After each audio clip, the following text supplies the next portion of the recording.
no nukes, no terrorists, no missiles. Okay, we just talked about that right there. They clearly still have missiles. In fact, our own supply has been depleted. Bring the UAE closer to us. Our own supply has been depleted by one-third to one-half. Because we have a ceasefire. Tonight, we've got another heated political showdown that's blowing up online. And this time it happened. Live on CNN with Abby Phillip writes, in the middle of it all. Progressive commentator Adam Mockler stepped into the debate over Trump's escalating conflict with Iran. And what started as a discussion about military strategy quickly turned into something much bigger. Whether Trump actually delivered on the promises he made to the American people or simply declared victory before the mission was ever complete. Because remember, Trump and his allies framed this operation as a game-changing success. The promises were massive.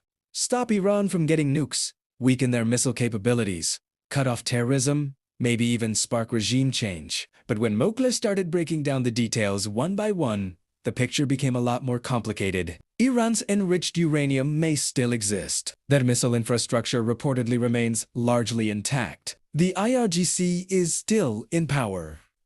Terror networks haven't disappeared. And despite all the bold claims, there's still no finalized agreement actually solving the long-term problem. And that's where this debate gets really interesting. Was this a strategic victory? Or another example of Trump branding something as mission accomplished before the real consequences even play out? Tonight we're going to break down everything Adam Mockler said on CNN, why this debate is exploding online, and what it reveals, not just about Trump's foreign policy, but about a leadership style critics say has followed him for decades.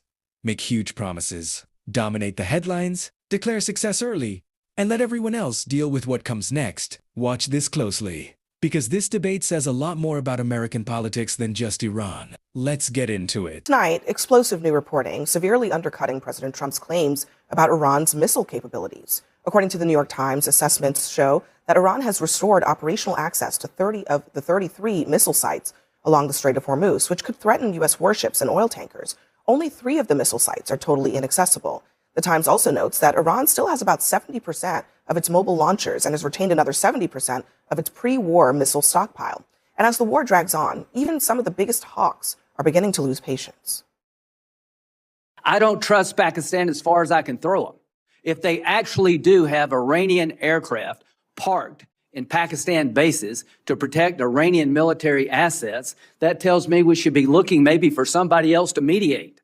No wonder this damn thing is going nowhere. When this war started, we heard 3 or 4 different things. No missiles, no nukes, no terrorists, and maybe regime change. That's what he was going for. Regime change has not happened. The IRGC is still in control. It's not going to happen. The IRGC is so deeply embedded. The IRGC is in Iran, and they're in charge. They are so deeply embedded in Iran's institutions that you can't just get them out unless you go boots on the ground. Who's in control right now? The IRGC. Number 2, on no nukes. What they did was scatter the scientists around the country and put all of the blueprints into the cloud, so it still exists. Yes, the nuclear is, the enriched uranium is buried under rubble, but it's still in Iran. They can just rebuild, get the info from the cloud, and then rebuild again. So that takes me to no terrorism. They can still fund terrorism. They'll likely get money from this deal, and the Strait of Hormuz will likely be told 3 months from now. So they're going to keep taking money. What was the last one? No nukes, no terrorists, no missiles. Okay, we just talked about that right there. They clearly still have missiles. In fact, our own supply has been depleted. Bring the UAE closer to us. Our own supply has been depleted by 1/3. They don't have to use them because they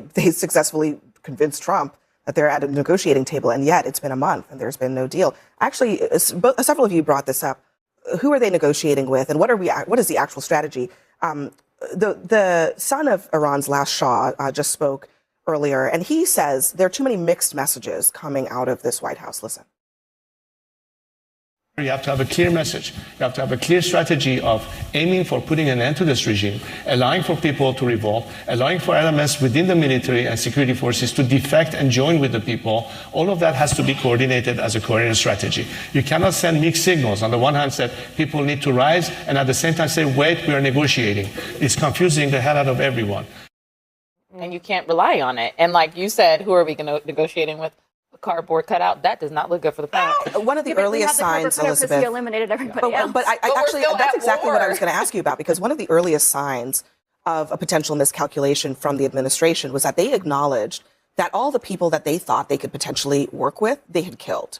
And so when you start the conflict saying that, oh, actually, we eliminated all the people that maybe we could talk to, and now we don't even know who's running the country, Isn't that a bad sign that they're not really sure how this is going to go? I mean, I will never say it's a bad sign if those that want Americans murdered are no longer on the face of the earth. I'm never going to think that. And I think, look, you brought up an amazing point. It can point to thus far that we can say, hey, this is going to end tomorrow. Of course, people are worried, people are panicked. At the same time, everything you mentioned is still worth it if we make sure they can never have a nuclear weapon. It is very easy to sit here while we're all still on the face of the earth and we're all here and America's as strong as possible. But it's not that easy to say that, God forbid, they throw that bomb at us. We have no idea what could happen. Just clarify what the Iranian regime is. It's not one person. It's not their navy. It's not their air force. It is the Islamic. It is the IRGC. The IRGC Navy absolutely does exist. That's why the Strait is still closed. But the IRGC is deeply embedded within the institutions, and former IRGC members actually inhabit the banks, the colleges, all the institutions within Iran, and they have an incentive to never let their power go because they were seen committing awful acts. So you have they're built for this moment. The IRGC is absolutely built for this moment. And this is something that I think the president, let me just say, I think the president is used to dealing with other transactional individuals and even other transactional countries, frankly, like China.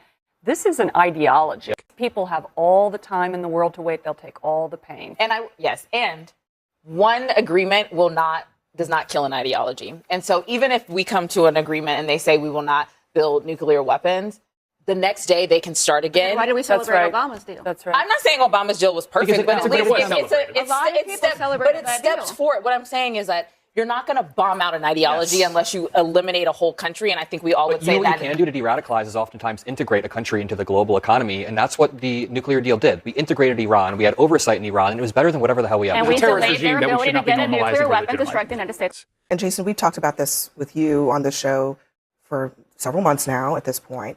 And we have been told that by this point, they would have to capitulate, that the blockade alone would force them to the negotiating table. That really has not happened. And not only that, but they're rebuilding their missile capabilities. They still have all the nuclear material in their possession. So, as Adam often asks, what are we getting from all of this bombing? Well, we might get more bombing if they actually do get close to what the New York Times is reporting. I mean, obviously, the White House has pushed back on some of the claims about their capabilities and their access. I think one can reasonably look at how they're acting right now, and they're certainly not using those missile sites at this point. If they do, in fact, have access to it, I think the president doesn't want to get involved more so militarily. He's giving them every opportunity. The blockade is, in fact, working. Their economy is weakened. It's going to take some time, and I think that's the one thing that the president, just from a messaging standpoint, is in a really tough spot. He's not going to come out and say this is going to take 6 months, or you cannot put that kind of, you cannot put that kind of timeline on any of this, because you're basically telling the enemy that all you have to do is wait this out for X amount of time.